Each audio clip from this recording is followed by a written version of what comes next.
मनाची मूर्ती. एका लहानशा गावात एक गरीब मूर्तिकार राहायचा. त्याचे नाव होते सखाराम. पिढ्यानपिढ्या त्याचे कुटुंब मूर्ती बनवण्याचे काम करत होते. मातीला आकार देऊन त्यात प्राण फुंकणे हेच त्याचे जीवन होते. यंदाही त्याने गणेश चतुर्थीसाठी अनेक सुंदर मूर्ती बनवल्या होत्या, छोट्या मोठ्या, वेगवेगळ्या रंगांच्या आणि आकारांच्या. पण सखारामचे मन उदास होते. मूर्ती बनवतानाही त्याचे लक्ष लागत नव्हते. त्याचे कारणही तसेच होते. यंदा त्याच्या घरात पैशांची खूप चणचण होती.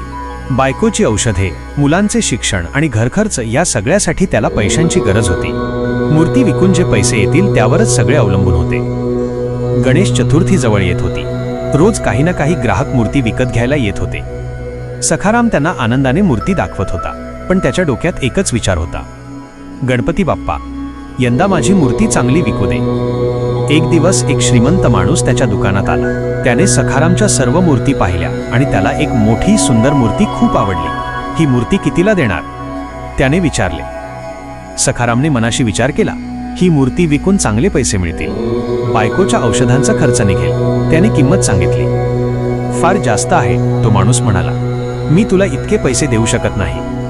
तो माणूस निघून गेल्यावर सखारामच्या डोळ्यात पाणी आले. बाप्पा, यंदा तू पण माझी परीक्षाच घेतो आहेस का? त्याने हात जोडले आणि मूर्तीकडे पाहिले. त्याचे डोळे बाप्पाच्या डोळ्यांशी जुळले.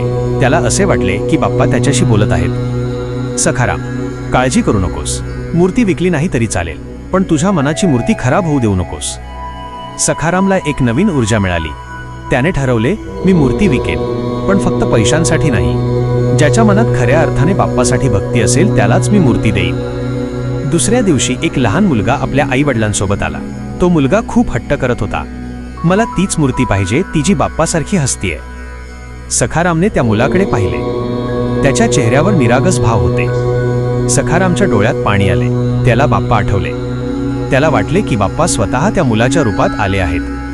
सखारामने त्या मुलाला ती मूर्ती दिली. ही मूर्ती तुझ्यासाठी बाळा, तो म्हणाला. पण किंमत? मुलाच्या वडिलांनी विचारले.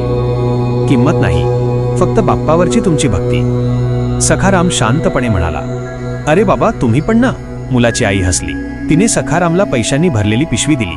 तुम्ही मूर्तीसाठी नाही तर तुमच्या कामासाठी किंमत घेत आहात. सखारामने पैसे घेतले आणि त्याच्या चेहऱ्यावर हसू आले. त्याला समजले की भक्ती ही मूर्तीच्या किंमतीत नसते, ती माणसाच्या मनात असते. गणेश चतुर्थीच्या शुभेच्छा. तुम्हाला ही कथा आवडली का?